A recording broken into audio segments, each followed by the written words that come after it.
Welcome to the Missing Dots, where we dismantle the myths, expose the hidden mechanics of history, and follow the cold logic of power beneath the stories we were raised on. Tonight, we dive into the socio-economic engine that shaped early empires. The Silk Road, the collapse of Byzantium and Persia, the rise of a new fiscal order in Arabia, and the political chess match of Hudaybiyah, a treaty mocked as weakness but executed as a masterstroke of realpolitik. This is not the sanitized version of history. This is the forensic reconstruction of how money, trade routes, tribal cartels, and strategic concessions reshape the world. Take a breath, because once you see the missing dots, you can never unsee them. To really see those missing dots, we kind of have to rewind to the year 602 CE. I mean, imagine a world where the two absolute biggest superpowers on the planet just, decide to completely obliterate each other. Right, because we always hear these sweeping stories about the early Muslims expanding and just conquering these terrifying, invincible empires. Yeah, exactly. But the reality on the ground was vastly different. We're talking about the Byzantine Empire in the west and the Sasanian Persian Empire in the east. So what actually happened in 602? I want to pull back the curtain on this. Well, it was the start of what historians call the 26 Years' War. It lasted from 602 to 628 CE. And this wasn't just your standard border dispute, over a couple of towns in Syria. Right. This was a war of total annihilation. Emperor Heraclius on the Byzantine side and Khusrau II on the Persian side, they threw every coin, every man into destroying the other for a whole generation. I'm just trying to picture the logistics of that. I mean, if you're fighting a continental war for 26 years, the economic drain must be just unfathomable. You can't pull money out of thin air. No, you really can't. You need liquidity. And the numbers we have from the records are just staggering. I actually saw the drop in Byzantine tax revenues. It was like a 60% drop. Right? Yeah, exactly, 60%. They went from pulling in 3 million nominal solidi, that was their standard gold coin, down to just 1.2 million. Wow.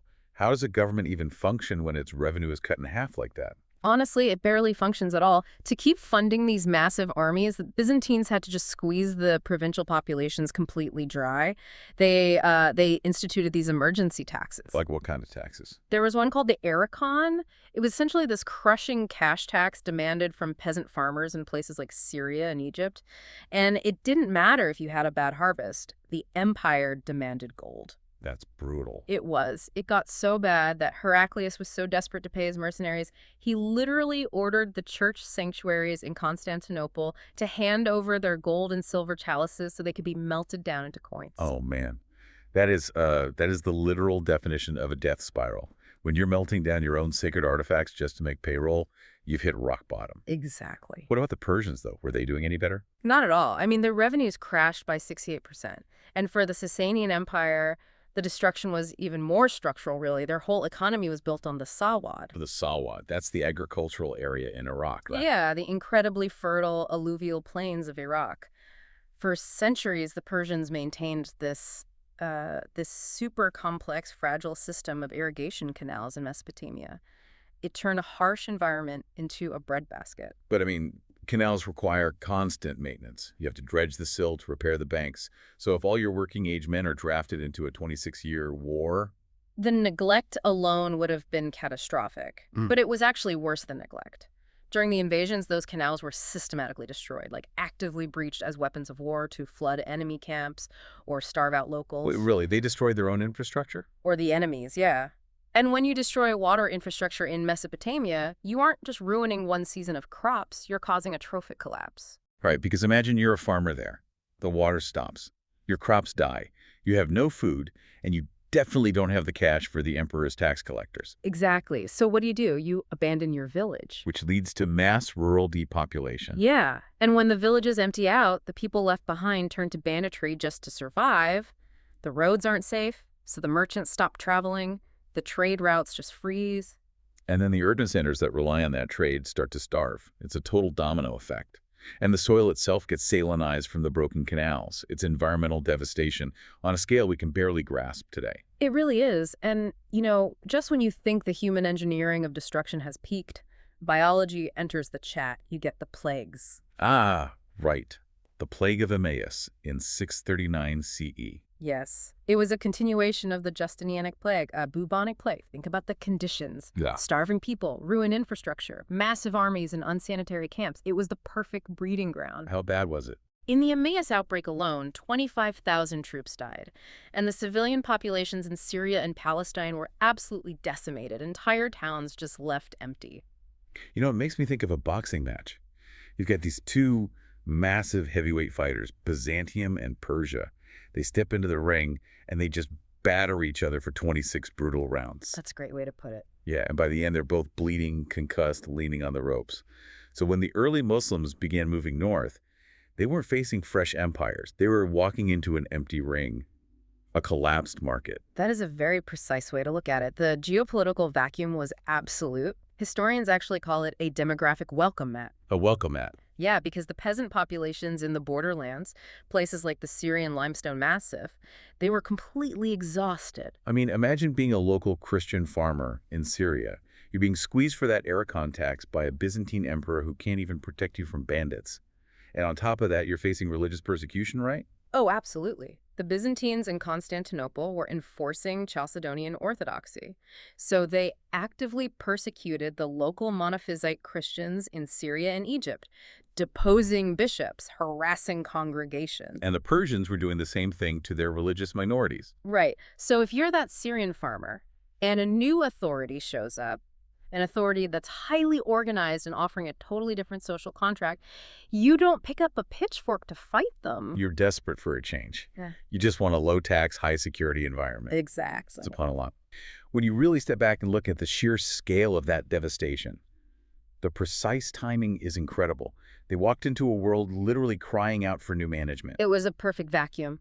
But, and this is crucial, a vacuum only matters if you have something highly organized to fill it. Right. If the early Muslims were just the disorganized desert nomads that old Orientalist myths like to portray, they would have just pillaged a few towns and disappeared back into the sands.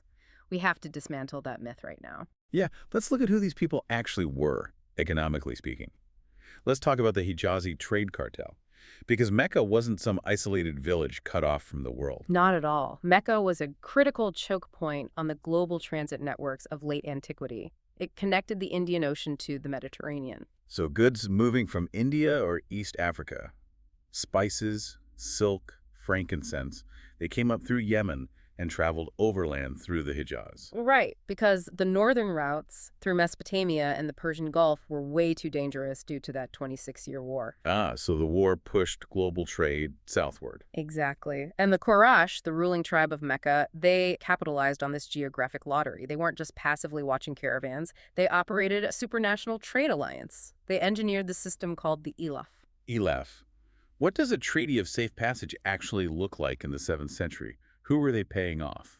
The Elaf were bilateral treaties negotiated with Bedouin tribes up and down the transit corridor. The Quraysh would guarantee a cut of the profits in exchange for absolute security for their caravans. So it created this massive, contiguous free trade zone from Yemen to Syria. Exactly.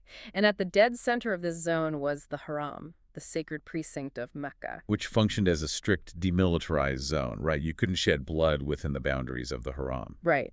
And from an economic perspective, a DMZ is absolutely necessary for a transit hub. If you're doing international business, you need a safe place for debt resolution, arbitration, without the fear of your rival assassinating you. So the Quraysh had these merchant houses organizing complex biannual expeditions, the winter journey to Yemen, the summer journey to Gaza. They were dealing in high finance. Oh, absolutely. They were actively engaged in currency arbitrage, trading Roman gold solidi against Persian silver drams based on fluctuating weights. So Mecca is basically the Wall Street of the 7th century, a supranational corporate cartel mixed with a Swiss free trade zone. But, I mean, it had one massive vulnerability. It didn't produce anything. None. Mecca sits in a barren valley. It relied entirely on transit and the pilgrims visiting the Kaaba. It was a purely service and finance economy. If trade stopped, they'd starve in weeks. Which completely reframes the migration to Medina, the Hijra. From a religious perspective, it's an escape from persecution, but economically, it looks like a strategic relocation. Because Medina wasn't like Mecca. No, Medina was an agrarian powerhouse. It had the Hira, the volcanic soil, which is incredibly rich. It supported massive date palm plantations. It grew grain. And it had highly established artisan networks, right? Specifically among the Jewish tribes, the Banu Kanoko, Banu Nadir. They were master metalworkers, armorers. Yeah, and they operated complex money lending and credit networks. So if Mecca was pure finance, the migration to Medina provided the physical, tangible foundation that Mecca lacked. It provided the caloric base required to sustain a population. Yeah. You can't build a state without food and water security. Exactly. Okay, so the prophet arrives in Medina. He has his new agrarian base. But he doesn't just sit back. He starts engineering a new economic reality to break the Meccan monopoly. How exactly did he do that? Well, he instituted intense regulatory reforms. He basically set up a competing economic ecosystem. First, he established a new physical market space. But more importantly, he banned the dariba. The market taxes. Yes. In older markets, merchants paid heavy fees just to set up a stall. The Prophet abolished those entry barriers. He also strictly banned artificial price fixing and hoarding. But the most brilliant move, to me, was standardizing the weights and measures. He established the saw and the mud. Because before that, if you brought grain from Yemen, you might lose 10% of your profit just on rigged local scales. It caused immense friction in trade. Right.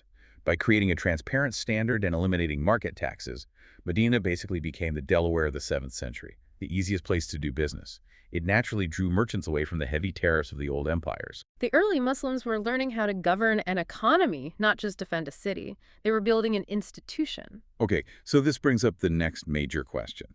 We know where they expanded, we know who they were, but how did they fund that explosive growth? Going from a city-state to an empire costs an astronomical amount of money. It requires a fundamental fiscal revolution.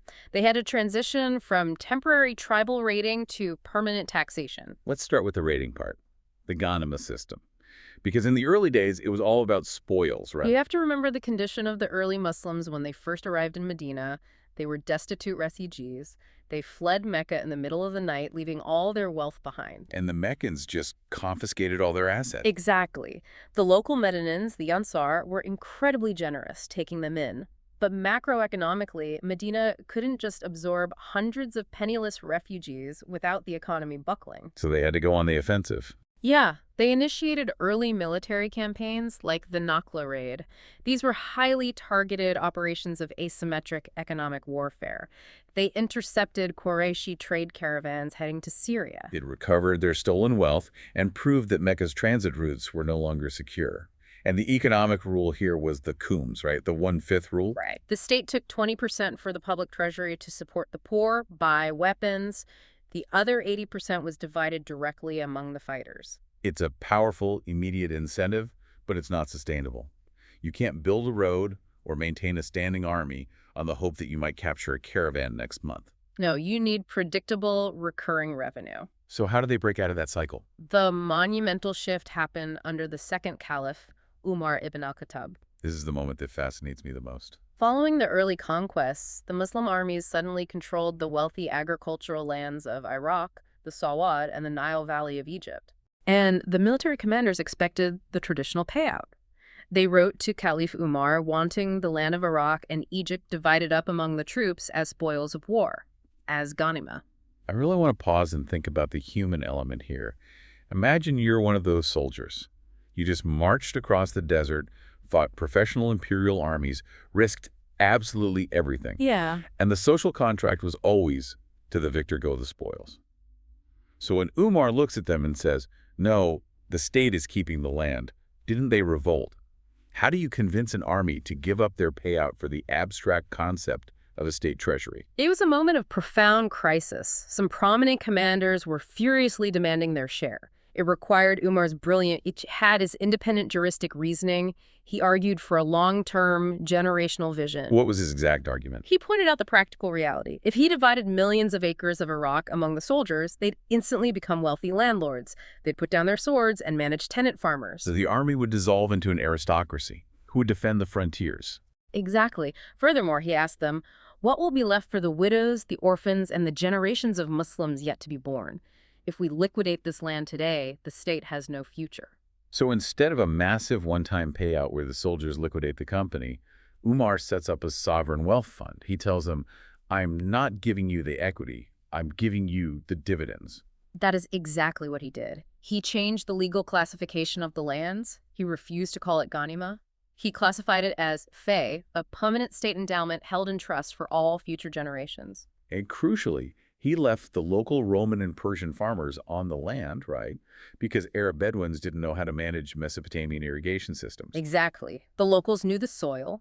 Umar guaranteed their property rights and instituted the Kharaj, an agrarian land tax based on the annual yield of the crops. Instead of carving up the golden goose, he fed it and taxed the eggs. Precisely. The Kharaj created a continuous, massive revenue stream that didn't rely on warfare. That revenue flowed into the central treasury, and from there, Umar funded his next great innovation, the Diwan. The military registry. Yes. The Diwan turned a loose coalition of tribal raiders into a salaried professional standing army. Every soldier received a regular stipend from the treasury, called an atta. And to keep this salaried army from mixing with the local farmers and becoming corrupt, Umar stationed them in completely new planned garrison cities, the Amsar, places like Kufa and Basra.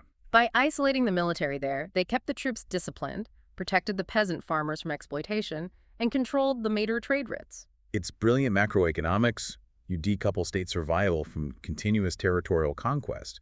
If the empire stopped expanding tomorrow, they wouldn't go bankrupt. They had evolved from an insurgency into an empire. But, okay, that evolution brings up a massive operational question. Taxes are slowing, the army is paid. But how do you actually manage day-to-day governance? You have a tiny minority of Arab Muslims ruling millions of non-Muslims. They didn't have computers. They did it through intense pragmatism. The administrative reality was based on imperial mimicry. The early Muslims recognized their limitations. They didn't burn down the bureaucratic institutions, they retained them. Think about the language barrier. The Arab army spoke Arabic. The tax ledgers in Egypt were in Coptic and Greek. You can't run a tax system if you can't read the receipts. Exactly. So they kept the local bureaucrats employed. The day-to-day government was essentially running in Greek and Persian, managed by the very same Christian and Zoroastrian scribes who worked for the Byzantines and Sasanians. And what about the money itself? For decades, they continued to use the existing Byzantine gold solidus and the Persian silver drachm. Wait, they didn't melt them down and stamp the prophet's name on them? No, because drastic changes to the currency supply would cause massive economic panic. Merchants trusted those coins, so the Muslims just kept minting them, eventually adding minor inscriptions like Bismillah on the margins, while keeping the Persian king's face on the coin. They prioritized economic stability over ideological branding. That is fascinating. But eventually, they established their own rules of taxation. And the core of that relationship with the conquered populations was the jizya system. Right. Let's explore this because it's so heavily misunderstood today. Let's compare the jizya to what the Romans were doing right before the Muslims arrived. Well, to understand the jizya, you have to look at the Roman system called capitatio iugatio. It was a merciless dual tax. They taxed the peasant based on head count and the assessed value of the land. Regardless of whether that land actually produced anything that year. Exactly. If there was a drought or a plague of locusts, it didn't matter. The Roman tax collector demanded the assessed value. If you couldn't pay, you lost the land or went to debtor's prison. Wow. The Islamic system separated these concepts. The land tax, the kharaj, was strictly indexed to actual productivity. If the crop failed, the tax dropped to zero. And the jizya was separate. Yes. The jizya was a flat, predictable communal head tax paid by non-Muslim adult males. It was paid in exchange for state protection from outside invasion and total exemption from military service. And we actually know the specific rates, don't we? The jurist Abu Yusuf documented this. He did. It was a graduated, progressive system. The wealthy classes paid 48 dirhams a year, the middle class paid 24 dirhams, and the working class paid 12 dirhams. And there were exemptions, right? Very strict exemptions. Women, children, the elderly, the sick, and the destitute were entirely exempt. Monks who lived in monasteries were exempt. It only targeted able-bodied men capable of generating income. Okay, let me play devil's advocate here. Some modern critics argue that the jizya was essentially a glorified imperial protection racket. Pay us or we hurt you, designed purely to extract wealth. But I was reading about the fiscal crisis under the Umayyad Caliph Umar II, and it seems to completely break that argument. Oh, the crisis of mass conversion. Right. Because conversion to Islam instantly eliminated your obligation to pay the jizya. You now paid zakat, which went to the poor, not the military treasury. So when huge swaths of people began converting under Umar II, it threatened to bankrupt the state. If conversion meant the empire lost money, doesn't that prove it wasn't just about maximizing wealth? It is the ultimate paradox that dismantles the extraction theory. If you're an empire optimizing purely for tax revenue, you would actively forbid conversion.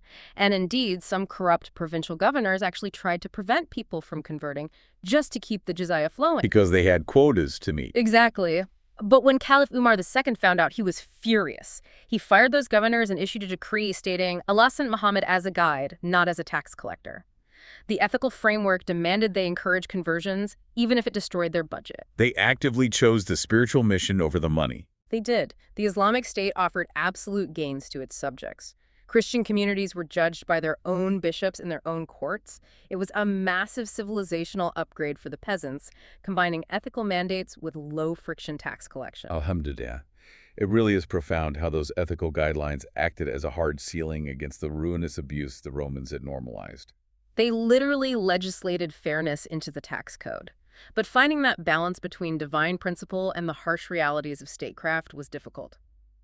Which brings us to the Treaty of Hudaybiyah. Yes, Hudaybiyah. We're zooming in now from macroeconomics down to one specific, incredibly tense geopolitical moment. Walk us through the setup. We're in the year 6 AH, roughly 628 CE. The Muslims have been exiled in Medina for 6 years. They are locked in a grinding stalemate with the Quraysh of Mecca. The Muslims have blockaded the northern trade routes, squeezing Mecca's economy. But Mecca is heavily fortified, and the Muslims don't have the manpower to take the city by force. Both sides are bleeding. So the Prophet makes a move that catches everyone off guard. He announces he's traveling south to Mecca, not to attack, but to perform the Umrah, the peaceful pilgrimage. He takes about 1,400 men, but they leave their heavy armor behind. They're unarmed, wearing simple white pilgrim garments. It's a brilliant provocation. By showing up unarmed, he traps the Quraysh in a diplomatic nightmare. If the Meccans slaughter unarmed pilgrims, they violate their own sacred laws of the Haram and lose all legitimacy. But the Quraysh can't just let him walk in triumphant either. Yeah. So they intercept the caravan at a dusty place called Hudaybiyah, just outside the sacred precinct. And this is where the negotiations begin. And the concessions the Prophet makes at this table, they are shocking. Even reading them today, you feel the tension. They appeared profoundly humiliating to the Muslims. During the drafting, the Prophet tells his scribe, Ali, to write the preamble. This is what Muhammad, the messenger of Allah, has agreed to. The Meccan negotiator, Suhail, stops them and says, if we believed you were the messenger of Allah, we wouldn't be fighting you. Erase that. Write Muhammad ibn Abdullah, your tribal name. And the Prophet agrees. Ali hesitates, so the Prophet takes the document and erases his own prophetic title himself. A massive symbolic concession. He also agreed to a 10-year truce, agreed to walk back to Medina without performing the pilgrimage that year, and agreed to a highly asymmetrical extradition clause. It's exactly like watching a grandmaster chess player sacrifice his queen just to secure a checkmate 5 moves later. But the companions didn't see the checkmate. Umar was famously furious, asking the Prophet, are we not upon the truth? Why are we accepting this humiliation? How hard must it have been to hold the line when your closest friends think you're surrendering? It requires iron will. What the Prophet was doing was operating within the Zupia, the zone of possible agreement. The Quraysh were terrified of losing face. The Prophet gave them the symbolic victories, but secured the one tangible thing Medina desperately needed: recognition. De jure, state-to-state recognition. Exactly.